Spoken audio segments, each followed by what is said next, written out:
Okay, so it's day 2 at C2C Festival here in Berlin, and today I'm joined by Kyle Daniel. Yes, Hi. ma'am. Heidi, how are you? I'm pretty good. How are you? Good, doing good. Just enjoying the weekend.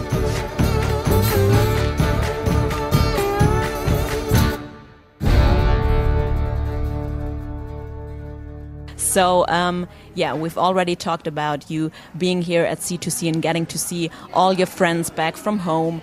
But for the people who haven't seen you play here yet, you're still going to play one show after this. What can your fans expect from this show? We're going to let it fly. It's the last show. You know, you got to go for it. I think that I'm gonna give it all I got. I'm going to start out fairly slow because, you know, with acoustic sets, like, it's tough to, when you come out at a certain level, then it doesn't really go anywhere. So I think you kind of get their attention with a medium tempo song and then let it go for the rest of it. So yeah, I think high energy, lots of crowd participation, hopefully folks singing along to some of the songs they know, and yeah, it'll be a good time.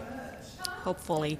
So you've already played your new single that's going to be released in April, I think. Yeah. At your set yesterday. So can you tell us a little more about that? Yeah, I actually wrote this with a guy named Michael Krampus and Clay Mills. Clay Mills is a hit songwriter out of Nashville. And, you know, we wanted to write a song that I've taken, you know, COVID kind of did its thing to all of us. And taking a little bit of time off as far as, you know, I got engaged, married, and had a child. Oh. And so during the time that COVID was a thing. And so I felt like this song was fairly appropriate for me to kind of, you know, I'm coming back. It's like I may have taken a knee, but I'm not down and defeated. So I think the sentiment of the song is very nice. And it's empowering, you know. It's a very strong song. I feel like it's a very rock and roll oriented song. So that's something new for people to check out. So. And your new album is also coming up this year in the summer. Yeah. So it took some time for this album to be released. Yeah. How happy are you that it's now finally going to find its way out in the world? Man, I couldn't be happier. I mean, you know, it's. I cut the record originally in 2020 in October. And, you know, because of COVID doing what it did, it took me some time to put a team around it. And I'm really excited to see how high it can fly. That's pretty cool. Can you tell us a little bit more about it? Is there some kind of overarching theme, and what did inspire you to write all the songs on there? You know, I think that the record itself is a culmination of a lot of different songs that I've written over the years, and I felt like they were some of, if not the strongest songs that I've ever written. So I felt like, you know, being a Kentucky boy, I felt like it was kind of like digging for gold to find some of those songs, you know, and hopefully it comes out a shiny little piece of gold when it's all said and done, and I hope that people can relate to it. You know, I think that's one thing that I really try to keep in the forefront of my mind is I try to write songs that are relatable and things that I personally know about. I don't try to write about things that I'm, you know, not sure of. I write about life experiences and things that are important to me, and so there's some very, very heartfelt songs on this record, and I feel strong about it.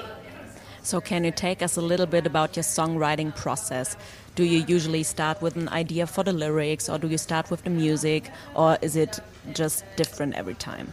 It's, you know, there are a million different ways to skin a cat, as they say, and you know, it may start from more often than not, it starts from a title. I will come up with a title, the main idea, and then kind of branch out from there. Sometimes there may be like a musical part that I feel like is really cool or hooky sounding, and you just kind of start piecing it together. But I don't think that there's any real rhyme or reason as far as like my A to Z structure when I'm writing a song. It just kind of however it starts to take shape.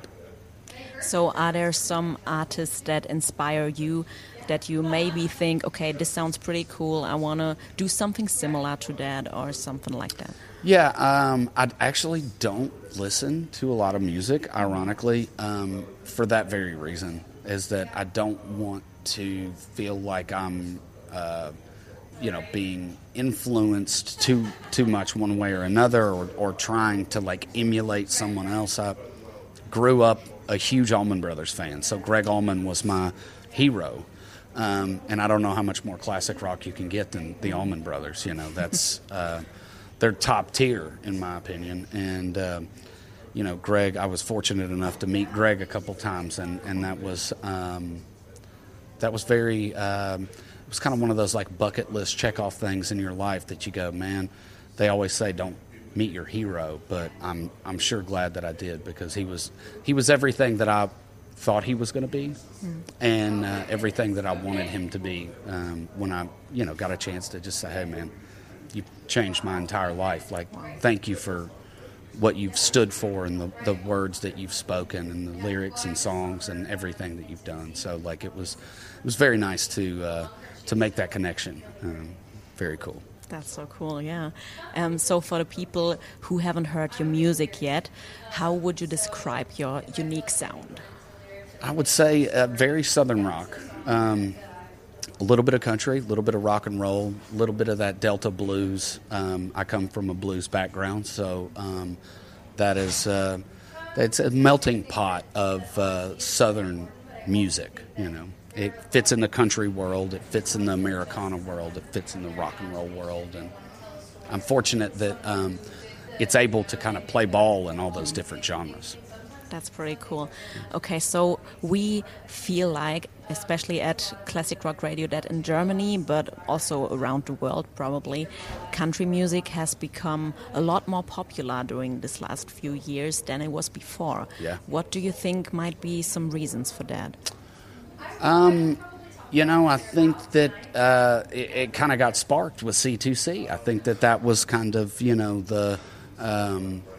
the main reason that it started kind of spreading. And then folks like yourself, and people that are raising awareness are able to kind of reach the people here that we're not necessarily able to reach all the way in America. So that makes a big difference. And I think that the acceptance of the genre as a whole has been pretty miraculous. In that I heard somebody say a couple weeks ago that like country music internationally had gone up 135%.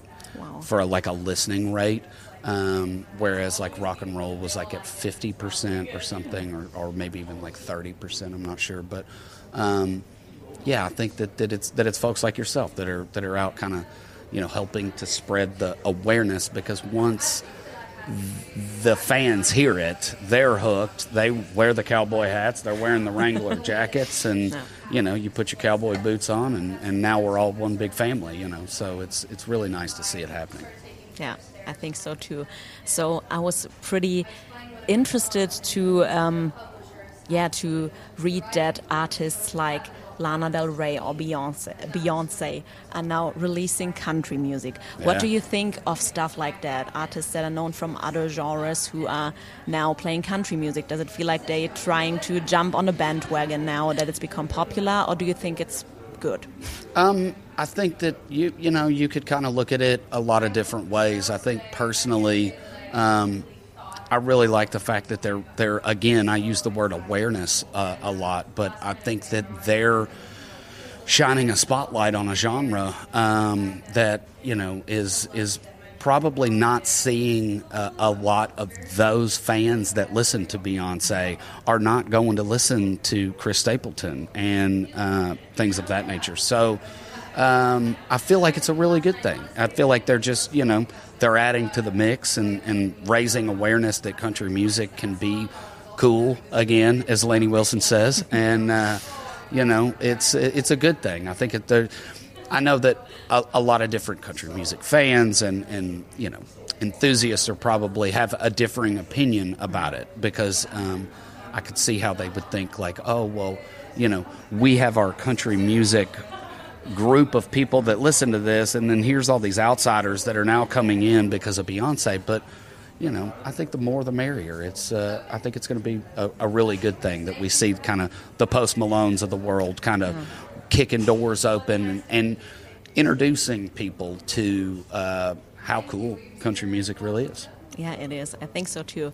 So if you could in the future collaborate with any artist in the world, who would you choose and why? I just mentioned him. My Kentucky brother, Chris Stapleton, would be kind of the top of the tier for me. I think he's just an unbelievable singer, songwriter, and I think it would be awesome to collaborate with him. I'd love to sit in a room and write a song with him someday. So maybe fingers crossed.